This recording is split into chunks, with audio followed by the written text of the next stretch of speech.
आज की क्लास में बात करते हैं B2 के मॉलिक्यूलर ऑर्बिटल डायग्राम और उसकी प्रॉपर्टी के बारे में। ठीक है, देखो हमारे पास क्या है, B2 है, B2।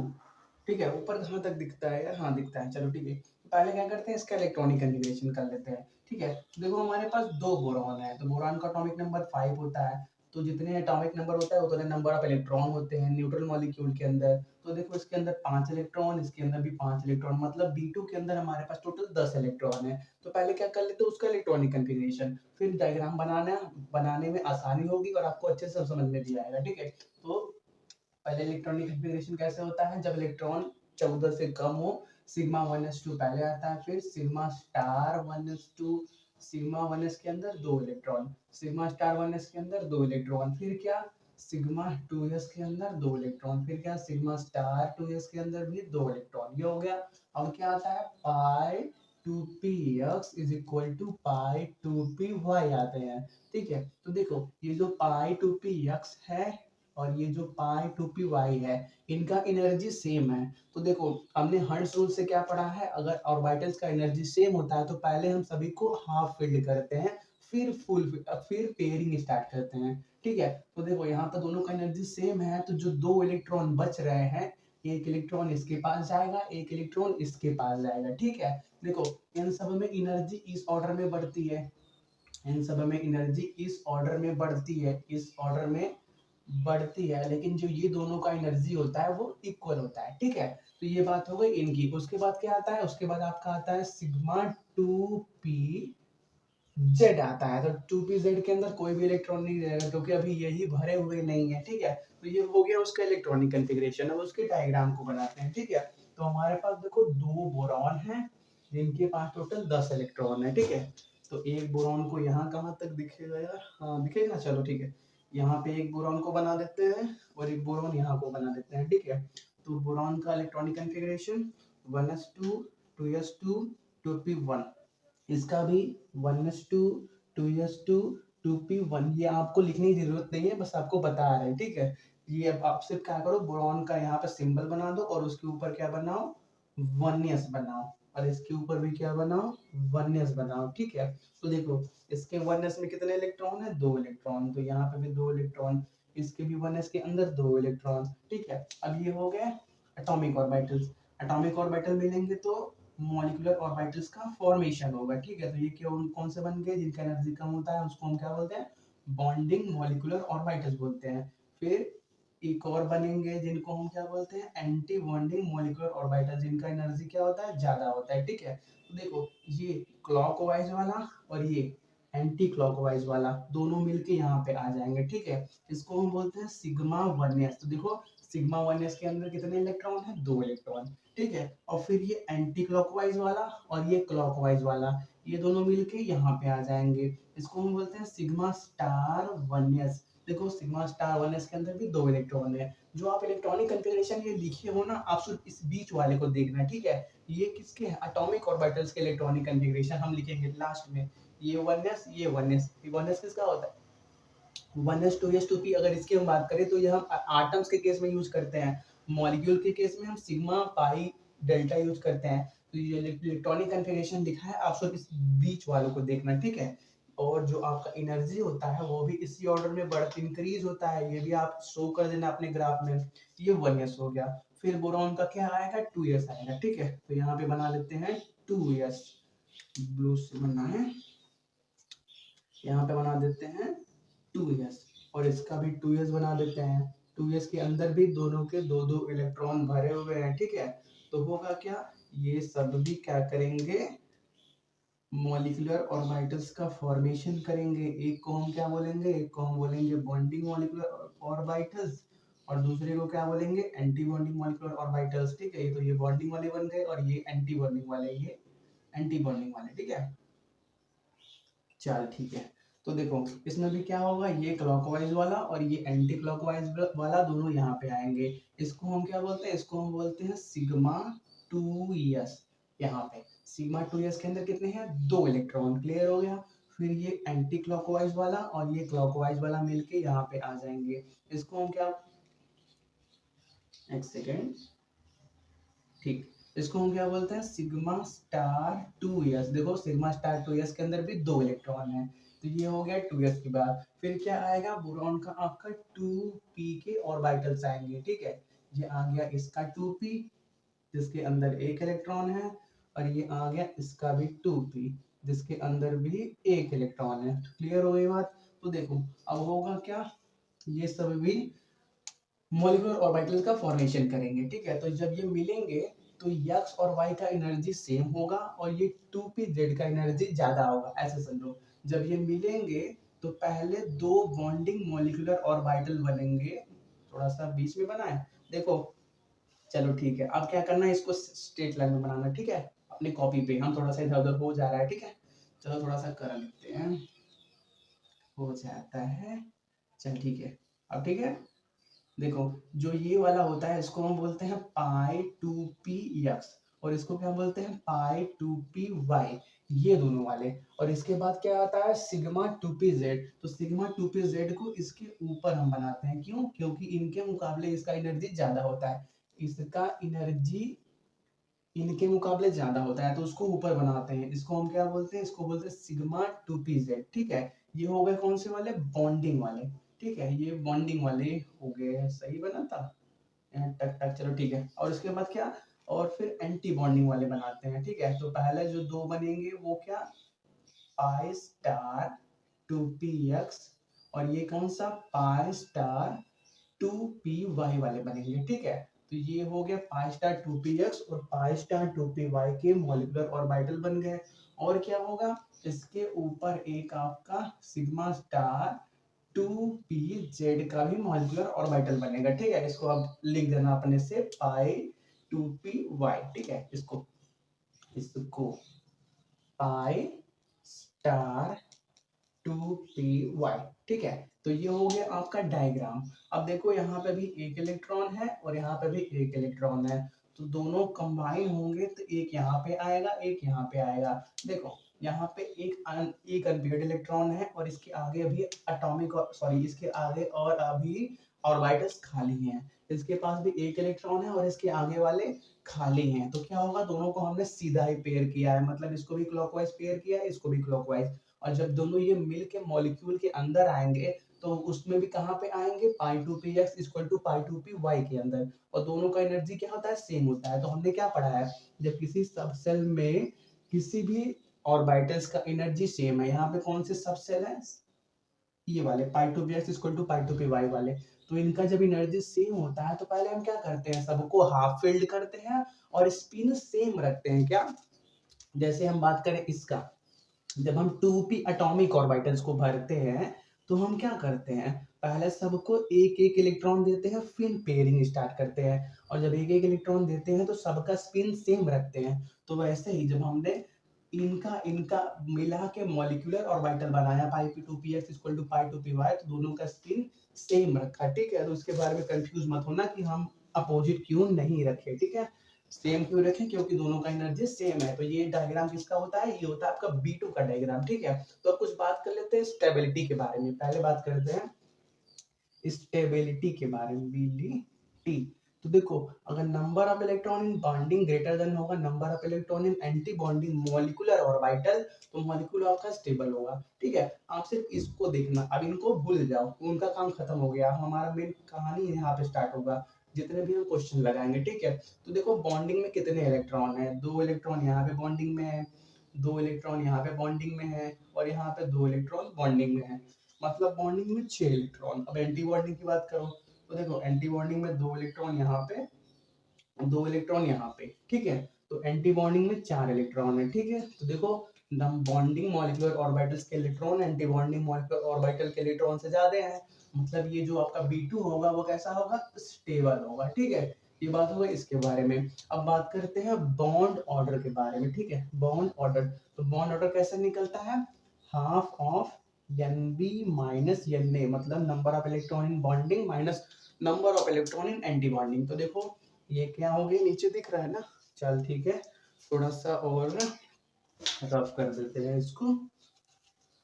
तो देखो ये क्या होगा, हाफ Nb कितना है, 6 माइनस 4, 6 माइनस 4 2, और 2 बाय 2 मतलब क्या 1, तो देखो बॉन्ड ऑर्डर क्या आया, 1 आया, मतलब जो आपके B2 के अंदर दोनों B और B होंगे उनके बीच सिंगल बॉन्ड लगा होगा। ठीक है, ये इसकी बात हो गई। और किसकी बात करते हैं, मैग्नेटिक प्रॉपर्टी। मैग्नेटिक प्रॉपर्टी कैसे पता चलता है, जब किसी भी मॉलिक्यूलर ऑर्बिटल में या तो बॉन्डिंग या एंटी बॉन्डिंग में अगर अनपेयर्ड इलेक्ट्रॉन है तो वो कैसा होगा, पैरामैग्नेटिक, अगर नहीं है तो डायमैग्नेटिक होगा। तो देखो स्टार्टिंग यहाँ से करो, यहाँ पे दोनों इलेक्ट्रॉन पेयर्ड है, यहाँ पे भी पेयर्ड है, यहाँ पे भी पेयर, यहाँ पे भी पेयर, यहाँ पे आके अनपेयर इलेक्ट्रॉन आपको मिल रहा है। तो इन दोनों इलेक्ट्रॉन की वजह से आपका B2 कैसा हो जाएगा, पैरा मैग्नेटिक हो जाएगा। ठीक है, ये सब इंपॉर्टेंट पॉइंट है, इनको नोट करो। देखते हैं कुछ बच रहा है कि नहीं। चलो ठीक है, हो गया, यहीं तक हमारा था, इसको नोट करो, रब करते हैं। फिर बात करते हैं जब B2 के अंदर हम इलेक्ट्रॉन ऐड करते हैं, सब्ट्रैक्ट करते हैं, तब क्या होता है।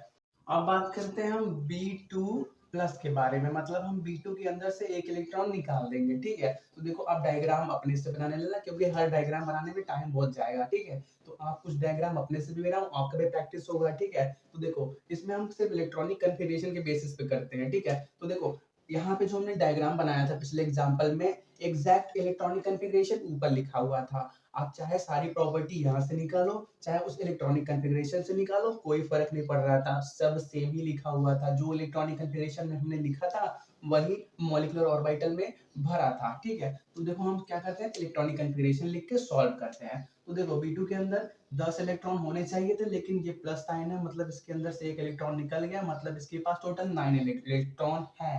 तो पहले क्या होगा, सिग्मा 1s के अंदर 2 इलेक्ट्रॉन, सिग्मा स्टार 1s के अंदर भी कितने इलेक्ट्रॉन, 2, फिर सिग्मा 2s के अंदर 2 इलेक्ट्रॉन और सिग्मा स्टार 2s के अंदर 2 इलेक्ट्रॉन। फिर क्या आते हैं आपके pi 2p x is equal to pi 2p y आते हैं, तो इसको एक इलेक्ट्रॉन दे दो। ठीक है, जैसे आप p ऑर्बिटल्स को भरते हो और आपके पास p में भरने के लिए सिर्फ एक इलेक्ट्रॉन होता है, तो सबसे पहले आप यहाँ पे भरते हो। फिर ऐसा आप करते नहीं, अगर आपके पास एक इलेक्ट्रॉन है तो आप हमेशा यहीं पे भरोगे। ऐसा कोई रूल नहीं है कि अगर एक इलेक्ट्रॉन है तो आप उसको यहाँ पे भर दो या यहाँ पे भर दो। स्टार्टिंग हमेशा शुरुआत से ही होती है। ठीक है, ये रूल है। तो उसी प्रकार जब हम यहाँ पे आएंगे तो पहले 2p x को ही इलेक्ट्रॉन देंगे।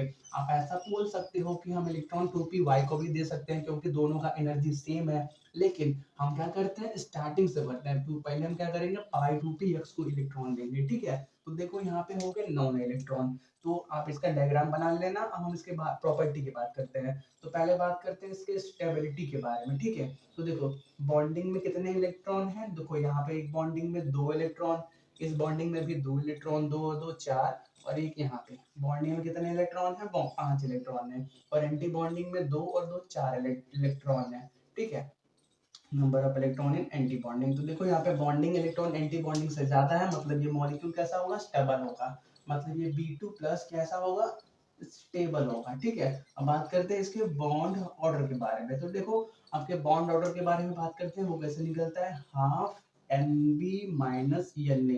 ठीक है, number of electron in bonding minus number of electron in anti bonding. ठीक है, तो ये हाफ बॉन्डिंग में कितने इलेक्ट्रॉन, 5, एंटी बॉन्डिंग में 4, तो 5 माइनस 4 मतलब 1, और 1/2 मतलब क्या, ओवरऑल आ गया 1/2।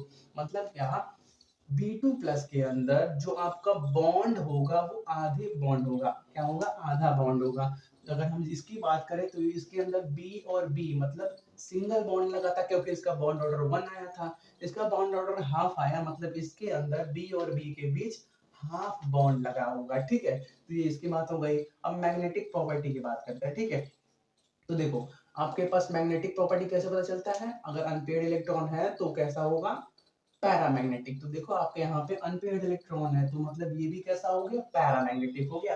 ठीक है, तो इसको भी हम साइड में लिख लेते हैं कि आपका B2 प्लस कैसा कैसा है, इसका बॉन्ड ऑर्डर आपके पास आया है हाफ, और जो इसका बॉन्ड और ये भी पैरामैग्नेटिक है, मैग्नेटिक प्रॉपर्टी ये भी पैरामैग्नेटिक है। ठीक है, तो इसको नोट करो। अब बात करते हैं इसके अंदर एक इलेक्ट्रॉन जब हम ऐड कर देंगे तब क्या होगा। ठीक है, तो देखो रब कर देते हैं इसको। अब यहाँ बात करते हैं B2 माइनस के बारे में। ठीक है, तो देखो B2 प्लस में क्या था, हमने एक इलेक्ट्रॉन निकाल दिया था। B2 माइनस में क्या होगा, हम एक इलेक्ट्रॉन और ऐड करेंगे। ठीक है, B2 माइनस, तो देखो जब हमारे पास 10 इलेक्ट्रॉन B2 के अंदर था, एक इलेक्ट्रॉन ऐड कर दिया तो 11 इलेक्ट्रॉन हो गए। तो इलेक्ट्रॉनिक कॉन्फ़िगरेशन सिग्मा 1s के अंदर 2 इलेक्ट्रॉन, सिग्मा स्टार 1s के अंदर भी 2 इलेक्ट्रॉन, और क्या सिग्मा 2s के अंदर 2 इलेक्ट्रॉन, सिग्मा स्टार 2s के अंदर भी 2 इलेक्ट्रॉन, ये 8 इलेक्ट्रॉन हो गए। अब क्या करेंगे, pi 2p x is equal to pi 2p y। देखो ये है पाई 2p x और ये वाला पाई 2p y। तो उसके अंदर हमको कितने इलेक्ट्रॉन भरने हैं, 3 इलेक्ट्रॉन। देखो 2 2 4 2 6 2 8 इलेक्ट्रॉन हो गए, उसके अंदर 3 इलेक्ट्रॉन भरने हैं। तो पहले एक इसको दो, एक इसके पास आ गया, फिर एक इसको दो, एक इसके पास भी आ गया। अब देखो ऑर्बिटल्स कितने कैसे हो गए, हाफ फिल्ड हो गए। हाफ फिल्ड हो गए तो अब पेयरिंग स्टार्ट होगी, तो कहाँ पे इलेक्ट्रॉन आएगा, यहाँ पे आएगा। तो इसके पास कितने हो जाएंगे, 2 इलेक्ट्रॉन। ठीक है, तो हमारे पास 11 इलेक्ट्रॉन हमने भर दिया। अब देखो इसके प्रॉपर्टी की बात करते हैं। तो पहले बात करते हैं स्टेबिलिटी के बारे में। तो नंबर ऑफ इलेक्ट्रॉन बॉन्डिंग में कितने हैं, 2 2 4 और क्या 3 7 इलेक्ट्रॉन है। और एंटी बॉन्डिंग में कितने इलेक्ट्रॉन है, अभी भी 4 इलेक्ट्रॉन है, 2 और 2 4। तो देखो यहाँ पे number of electron bonding anti bonding से ज्यादा है, मतलब आपका B2 माइनस बी कैसा होगा, स्टेबल होगा। स्टेबल का मतलब यार नेचर में एग्जिस्ट करेगा, कैसा होगा, नेचर के अंदर एग्जिस्ट करेगा। ठीक है, जिनका बॉन्ड ऑर्डर 0 आता है वो एग्जिस्ट ही नहीं करते। जैसे हीलियम की बात करो, देख लो, सिर्फ देख लो, He2 मॉलिक्यूल की बात करते हैं, तो इसके अंदर एक He के अंदर 2 इलेक्ट्रॉन, तो 2 He के अंदर कितने होंगे, 4 इलेक्ट्रॉन। तो इनका हम क्या करें, इलेक्ट्रॉनिक कॉन्फ़िगरेशन सिग्मा 1s के अंदर 2 इलेक्ट्रॉन और सिग्मा स्टार 1s के अंदर भी 2 इलेक्ट्रॉन। ठीक है, तो जब आप क्या करोगे, स्टेबिलिटी चेक करो, स्टेबिलिटी चेक करो, तो Nb bond number of electron in bonding molecular orbital 2 है और एंटी बॉन्डिंग में भी इलेक्ट्रॉन 2 है। तो जब ये बराबर आ जाते हैं तो मॉलिक्यूल आपका स्टेबल नहीं होता, मतलब एग्जिस्ट नहीं करता। ऐसे चेक कर लो या बॉन्ड ऑर्डर से चेक कर लो। बॉन्ड ऑर्डर कैसे निकलता है, हाफ Nb माइनस Na, तो 2 माइनस 2 बाई 2। ठीक है, तो ये कितना आएगा, 0 आएगा। तो जब बॉन्ड ऑर्डर 0 आता है उसका मतलब वो मॉलिक्यूल नेचर में एग्जिस्ट नहीं करता। He2 हमारे अर्थ में या यूनिवर्स में बोलो एग्जिस्ट नहीं करता। ठीक है, क्योंकि उसका बॉन्ड ऑर्डर 0 आता है। ठीक है, और अगर इसकी भी बात करें B2 प्लस की, तो इसका बॉन्ड ऑर्डर हाफ आता है, मतलब ये कहीं ना कहीं यूनिवर्स में मिलता होगा या पाया तो जाता ही होगा। ठीक है, तो ये बात हो गई, जब जैसे बॉन्ड ऑर्डर 0 होता है तब क्या होता है, वो छोटी सी बात थी, उसको रख कर देते हैं। हमारा क्वेश्चन वो नहीं था, हमारा क्वेश्चन था B2 माइनस। ठीक है, तो ये आपका मॉलिक्यूल स्टेबल हो गया। ठीक है, अब बॉन्ड ऑर्डर निकालते हैं, तो वो कैसा निकलता है, हाफ Nb माइनस Na, तो 7 माइनस 4। ठीक है, तो ये कितना हो गया, 3। मतलब क्या, ये 3/2। मतलब क्या, देखो हमने पिछले क्लास में बताया था कि 3/2 टाइप के भी बॉन्ड बनते हैं। तो B2 माइनस के अंदर जो आपका बॉन्ड होगा वो 3/2 लेंथ का होगा, 3/2 होगा। ठीक है, जैसे यहाँ पर सिंगल बॉन्ड, जिसको सिंगल बोलते थे, बी और बी के अंदर हम क्या बोलते थे कि सिंगल बॉन्ड बना हुआ है, इसके अंदर हम क्या बोलेंगे, 3/2 बॉन्ड बना हुआ है। ठीक है, 7 माइनस 4। ठीक है, चलो ये हो गया। अब मैग्नेटिक प्रॉपर्टी की बात करते हैं। ठीक है, तो देखो यहाँ पे एक इलेक्ट्रॉन इसके अंदर अनपेयर्ड है, तो इसकी वजह से अभी भी ये कैसा होगा, ये कैसा होगा, पैरामैग्नेटिक होगा। ठीक है, तो इसको भी लिख लेते हैं और फिर हम B2 प्लस और B2 माइनस को कंपेयर करते हैं। B2 माइनस में क्या है, बॉन्ड ऑर्डर आपका 3/2 आया और ये भी कैसा है, पैरामैग्नेटिक। ठीक है, चलो तो रफ कर लेते हैं। अब फिर इन तीनों स्पीसीज की स्टेबिलिटी और बॉन्ड लेंथ को कंपेयर करते हैं। ठीक है, तो देखो पहले बात करते हैं स्टेबिलिटी के बारे में। तो स्टेबिलिटी ऑफ इन तीनों की, तो आपको मालूम है स्टेबिलिटी किसके प्रोपोर्शनल होता है, बॉन्ड ऑर्डर की। जितना बॉन्ड ऑर्डर ज्यादा होगा उतना ज्यादा वो मॉलिक्यूल क्या होगा, स्टेबल होगा। तो देखो बॉन्ड ऑर्डर की बात करें तो सबसे ज्यादा बॉन्ड ऑर्डर इसका है, नहीं, सबसे ज्यादा बॉन्ड ऑर्डर B2 का बॉन्ड ऑर्डर कितना है, 1 है। और आपका B2 माइनस का बॉन्ड ऑर्डर कितना है, 3/2 है। और आपका B2 प्लस का बॉन्ड ऑर्डर कितना है, 1/2 है। तो सबसे ज्यादा बॉन्ड ऑर्डर किसका हुआ, तो सबसे ज्यादा ये स्टेबल होगा। ठीक है, तो सबसे ज्यादा स्टेबल कौन सा है, B2 माइनस, फिर आपका B2 स्टेबल है, फिर आपका B2 प्लस स्टेबल है। ठीक है, ये बात हो गई स्टेबिलिटी के बारे में। अब बात करते हैं बॉन्ड लेंथ के बारे में। तो आपको मालूम है बॉन्ड लेंथ और बॉन्ड ऑर्डर का इनवर्सली रिलेशन होता है, जिसका बॉन्ड ऑर्डर सबसे ज्यादा उसका बॉन्ड लेंथ सबसे कम। ठीक है, तो अगर हम बॉन्ड लेंथ का, नीचे दिख रहा है, नीचे बॉन्ड लेंथ का ऑर्डर निकाले, तो देखो बस क्या करो, इसी को अपोजिट डायरेक्शन में अरेंज कर दो, ठीक है। तो सबसे ज्यादा किसका होगा, B2 प्लस का, फिर B2 का, फिर सबसे कम किसका होगा, B2 माइनस का। इनका बॉन्ड लेंथ, सॉरी इनका बॉन्ड ऑर्डर सबसे ज्यादा है तो इनका बॉन्ड लेंथ सबसे कम होगा, ठीक है। इनको नोट करो।